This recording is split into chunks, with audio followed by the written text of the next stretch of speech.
कैलाश में हुआ ऐसा अनर्थ जिसने जन्म दिया विघ्नहर्ता गणेश का। आप देख रहे हैं भक्ति काल टीवी। ये कैलाश है जहां बर्फ भी मौन में बोलती है, जहां हर श्वास में तपस्या है और हर दिशा में शिव का तेज। यहीं शिव और पार्वती का दिव्य वास है।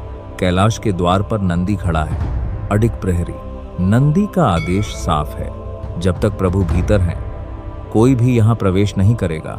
और भीतर त्रिलोक सुंदरी देवी पार्वती विराजमान है। तभी महादेव की गंभीर वाणी गूंजी, नंदी मेरे मार्ग से हट जाओ। नंदी झुककर बोला, प्रभु माता का आदेश है किसी को भीतर न जाने देने का। महादेव बोले, मैं उनका पति परमेश्वर हूं, मुझे अनुमति की आवश्यकता नहीं। नंदी की आंखों में भक्ति थी और वाणी में मर्यादा। प्रभु आपके आगे मैं कुछ भी नहीं हूं, पर माता की आज्ञा मेरे लिए सर्वोपरि है। महादेव भीतर पहुंचे तो पार्वती चकित रह गई। स्वामी आप भीतर कैसे आए? महादेव मुस्कुराए, नंदी मेरा अनन्य भक्त है पार्वती, उसकी भक्ति अपार है तो मेरे पथ को रोकने का सामर्थ्य किसी में नहीं। फिर महादेव गंभीर हुए, परंतु उसे मेरी आज्ञा का मान रखना चाहिए था। अब मुझे ऐसा गण चाहिए जो मेरी आज्ञा माने, मेरे शब्दों का पालन करे। पार्वती के मन में विचार उठा और उसी क्षण एक नया भाग्य लिखा गया। पार्वती ने अपने तेज से एक बालक को रचा। बालक ने पूछा, माँ क्या अब मैं हमेशा आपके पास रह सकता हूँ? माँ बोली, मेरे बालक माँ से कोई भी कभी दूर नहीं रहता।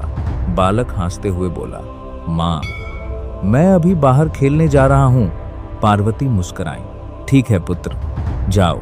और कैलाश में फिर से शांति लौट आई।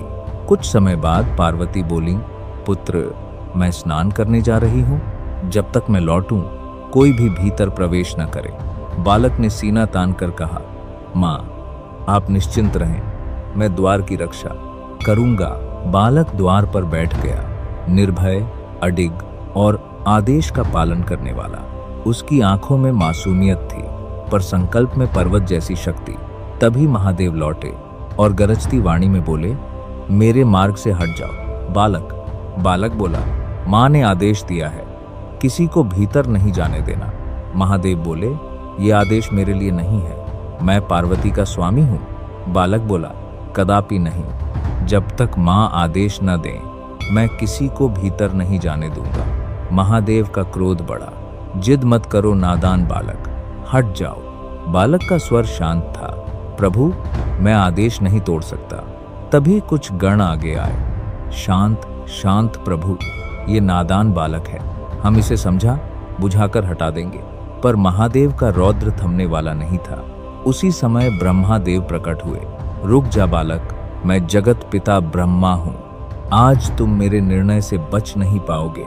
बालक ने निर्भय होकर कहा, जगत पिता हो या देवता मेरे लिए कोई भेद नहीं, माता का आदेश सर्वोपरि है। और संघर्ष आरंभ हो गया।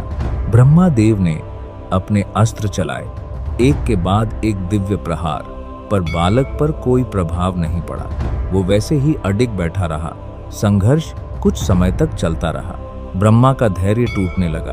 अंततः ब्रह्मा ने स्वीकार किया, ये बालक मेरे वश में नहीं है। ब्रह्मादेव ने महादेव की ओर देखा और पहली बार उनके स्वर में अभिमान नहीं, विवशता थी। हाथ जोड़कर बोले, महादेव मुझसे ये बालक नहीं संभाला गया। उधर भीतर एक अनजाना भय उठ रहा था। प्रभु ये क्या हो रहा है? ये कोई साधारण क्षण नहीं था, ये वो पल था जहां नियम और मर्यादा कांप गए। और तभी गूंजी आवाज, परिजार्ष्याच नहीं, परिजार्ष्याच नहीं।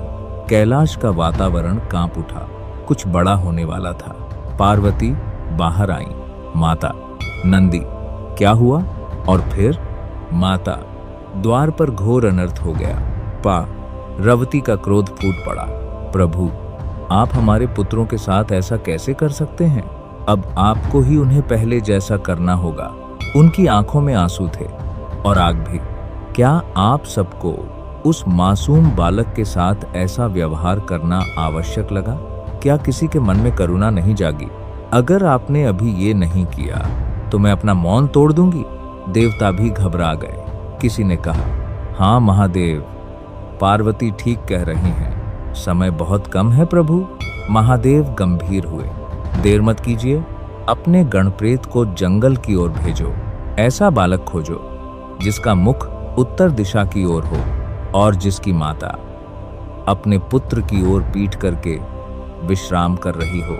गणप्रेत झुककर बोले, जो आज्ञा प्रभु, और वे तुरंत वन की ओर निकल पड़े। नंदी और गणप्रेत वन की गहराइयों में पहुंचे, पर कोई भी जीव पीठ नहीं दिखा रहा था।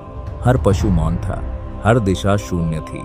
तभी हिम से ढके निर्जन वन में एक हाथी दिखा, शांत, स्थिर, जैसे स्वयं प्रकृति ने उसे रोक रखा हो। नंदी समझ चुका था, यही वही है जिसे लेकर लौटना होगा। वे हाथी का मस्तक लेकर कैलाश लौटे और सबकी सांसें थम गईं। पार्वती बोली, नंदी, ये क्या लेकर आ गए हो? नंदी ने कहा, प्रभु के आदेश के अनुसार हमें यही प्राप्त हुआ। देवताओं ने कहा, सोचने का समय नहीं है महादेव। इस मस्तक को जोड़कर बालक को जीवित करो। और कैलाश में दिव्य शक्ति जाग उठी। महादेव ने अपनी शक्ति से मस्तक जोड़ा और बालक ने आंखें खोली। माँ, माँ, पार्वती रो पड़ी। मेरे लाल, मेरे प्राण, बालक बोला। माँ, क्या मैं सच में वापस आ गया? पार्वती ने उसे गले लगाकर कहा, हाँ पुत्र, आज से तुम विघ्नहर्ता हो। आज से तुम केवल मेरे बालक नहीं, संपूर्ण सृष्टि के विघ्न हरता हो। बालक ने धीमे से पूछा, माँ, क्या आप मुझे स्वीकार करेंगी? पार्वती मुस्कुराई। माँ अपने पुत्र को कैसे अस्वीकार कर सकती है? तुम मेरे हृदय का अंश हो। मेरे गणेश? गणेश ने पूछा, तो माँ, क्या मैं हमेशा आपके साथ रहूंगा? माँ बोली, जब तक सृष्टि रहेगी। माँ का आशीर्वाद तुम्हारे साथ रहेगा पुत्र। अब देवता एक एक कर वरदान देने लगे। गणेश, मैं तुम्हें बुद्धि और विवेक का वर देता हूँ, ताकि तुम हर संकट का समाधान बनो। दूसरे देव ने कहा, जहाँ तुम्हारा वास होगा वहाँ कभी अभाव नहीं रहेगा। तीसरे ने कहा, मैं तुम्हें ज्ञान और सृष्टि के रहस्यों की शक्ति देता हूँ। और अंत में वरदान गूंजा, हर शुभ कार्य से पहले तुम्हारा स्मरण होगा और बिना तुम्हारी कृपा कोई कार्य पूर्ण नहीं होगा। देवताओं के वरदान से सृष्टि में संतुलन स्थापित हुआ। पर जहाँ शक्ति होती है वहाँ अहंकार भी जन्म लेता है, और यहीं से शुरू होती है नई कथा। ये कथा है घमंडी गंधर्व क्रॉग्स की, जिसका अभिमान शाप बन गया और वो बना दिया गया विकराल मूषक। पर ये अंत नहीं था, परिवर्तन था।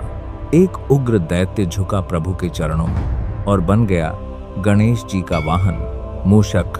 अगला भाग जल्द ही आएगा, जहां अहंकार टूटेगा और भक्ति का जन्म होगा। जय गणेश, जय महादेव।